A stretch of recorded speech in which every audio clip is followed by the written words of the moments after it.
दोस्तों, एक लड़का एमबीए की पढ़ाई करने के बाद मुंबई में नौकरी कर रहा था और वहां पर वो अपनी पत्नी के साथ रहता था।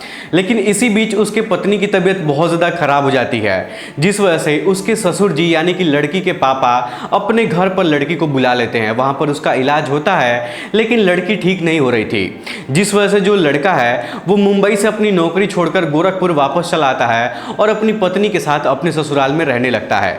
लेकिन जैसे जैसे वक्त गुजर रहा था, जो लड़का है वो दिमागी तौर से परेशान हो जाता है और नशे का आदी हो जाता है। दोस्तों, वो लड़का गोरखपुर में रहकर पूरे 2 सालों तक अपनी पत्नी का इलाज करवाता है और गोरखपुर के आसपास इलाकों में अपनी नौकरी भी ढूंढ रहा था, लेकिन उसको नौकरी नहीं मिल रही थी, जिस वजह से जो लड़का है वो मानसिक तौर पर बहुत ज़्यादा बीमार हो जाता है। एक दिन लड़का अपनी पत्नी से कहता है कि मैं अपने घर जा रहा हूँ, और दोस्तों वो लड़का ट्रेन में बैठ भी जाता है घर जाने के लिए।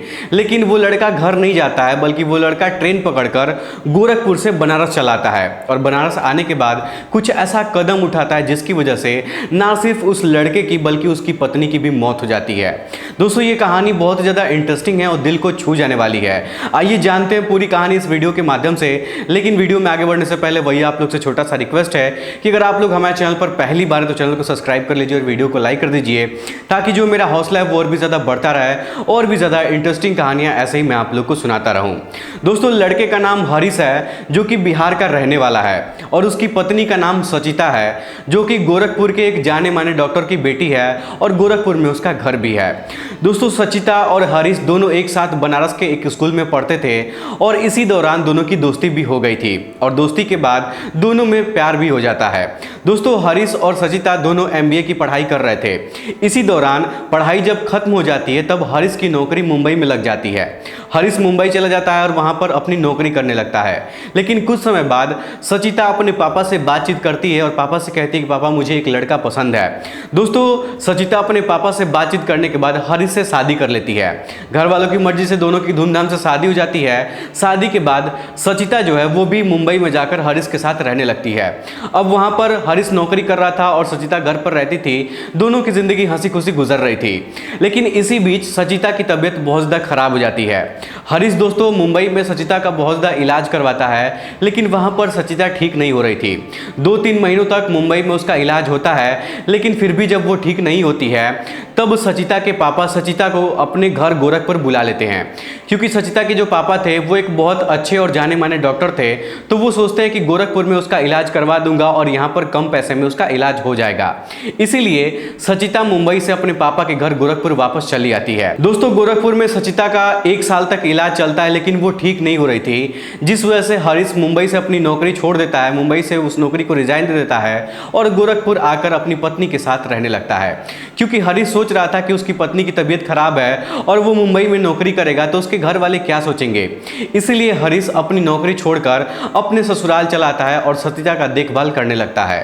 दोस्तों, जैसे जैसे वक्त गुजर रहा था वैसे वैसे जो हरीश है वो दिमागी रूप से बहुत ज़्यादा परेशान होता जा रहा था, क्योंकि हरीश अपना नौकरी भी छोड़ चुका था और उसकी पत्नी की तबीयत लगातार खराब होती जा रही थी, जिस वजह से हरीश के पास पैसों की बहुत कमी पड़ जाती है। हरीश गोरखपुर में और गोरखपुर के आसपास तमाम जगहों पर अपनी नौकरी ढूंढने की कोशिश करता है एमबीए की डिग्री लेकर, लेकिन उसको कहीं भी नौकरी नहीं मिलती है, जिस वजह से हरीश बहुत ज़्यादा परेशान हो जाता है। दोस्तों, इसी बीच हरीश को बुरी लत भी लग जाती है। हरीश कभी कभी नशा भी करने लगता है और समय के अनुसार जैसे जैसे समय गुजर रहा था वैसे वैसे हरीश नशे का आदी भी हो जाता है। दोस्तों, एक दिन हरीश अपनी पत्नी सचिता से कहता है कि मैं अपने गाँव बिहार वापस जाना चाहता हूँ, मेरा बहुत मन कर रहा है घर जाने का। तब दोस्तों सचिता कहती है कि ठीक है, चले जाओ, अपने घर जाकर थोड़ा सा घूम फिर लो, तुम्हारा मन भी बहल जाएगा। तब दोस्तों हरीश गोरखपुर से ट्रेन पकड़ता है बिहार अपने घर जाने के लिए।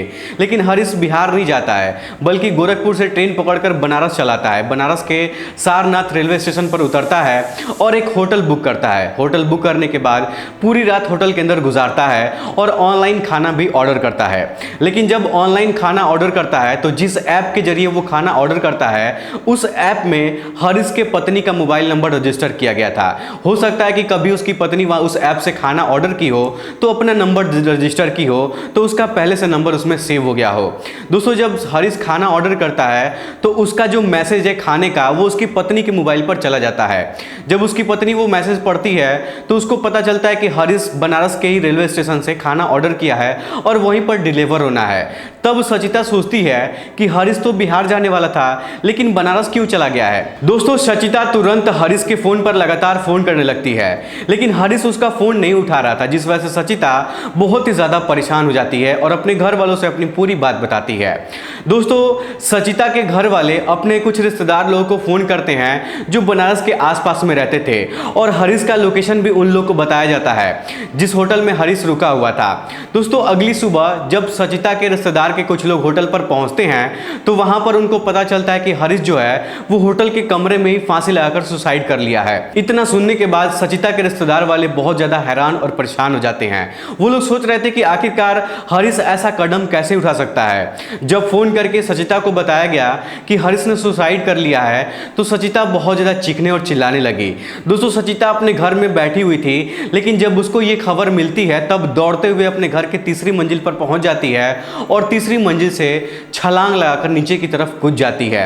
दोस्तों सचिता की मौत जो है वो मौके पर ही हो जाती है घर से नीचे कूदने की वजह से, क्योंकि सचिता अपने पति की मौत की खबर को बर्दाश्त नहीं कर पा रही थी। दोस्तों सचिता को भी समझ में नहीं आ रहा था कि आखिरकार उसका पति ऐसा कदम कैसे उठा सकता है, आखिर उसकी मजबूरी क्या थी।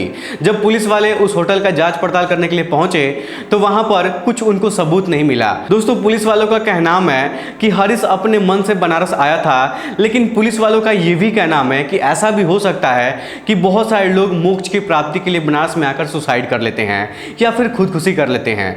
लेकिन अभी तक इस घटना का खुलासा नहीं हो पाया है कि हरीश ने उस दिन होटल के अंदर सुसाइड क्यों किया था, आखिर इसके पीछे की वजह क्या है।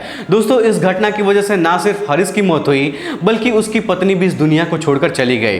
दोस्तों हरीश के ससुर जी का कहना है कि हरीश नौकरी की वजह से बहुत ज्यादा परेशान था, क्योंकि इतना ज्यादा पढ़ने लिखने के बाद भी उसको नौकरी नहीं मिल रही थी। वो अपनी डिग्री को लेकर लगातार कई जगह नौकरी ढूंढने के लिए जाता था लेकिन उसको नौकरी नहीं मिलती थी, जिस वजह से हरीश बहुत ज्यादा परेशान हो गया था। हरीश के मरने के बाद उसके डेड बॉडी को पोस्टमार्टम के लिए भिजवा दिया गया है और उधर सचिता के बॉडी को भी पोस्टमार्टम के लिए भिजवा दिया गया है। फिलहाल अभी पुलिस जो है वो जांच पड़ताल में लगी हुई है और इस घटना के बारे में जानकारी जुटाने की कोशिश कर रही है कि हरीश ने खुदकुशी क्यों किया। दोस्तों आप लोगों को क्या लगता है कि हरीश की मौत के पीछे की वजह क्या होगी? आप अपनी राय हमें कमेंट बॉक्स में जरूर बताइएगा। फिलहाल आज के इस वीडियो में इतना ही। वीडियो पसंद आए तो वीडियो को लाइक और चैनल को सब्सक्राइब जरूर करिएगा। आप सभी लोगों का बहुत बहुत धन्यवाद।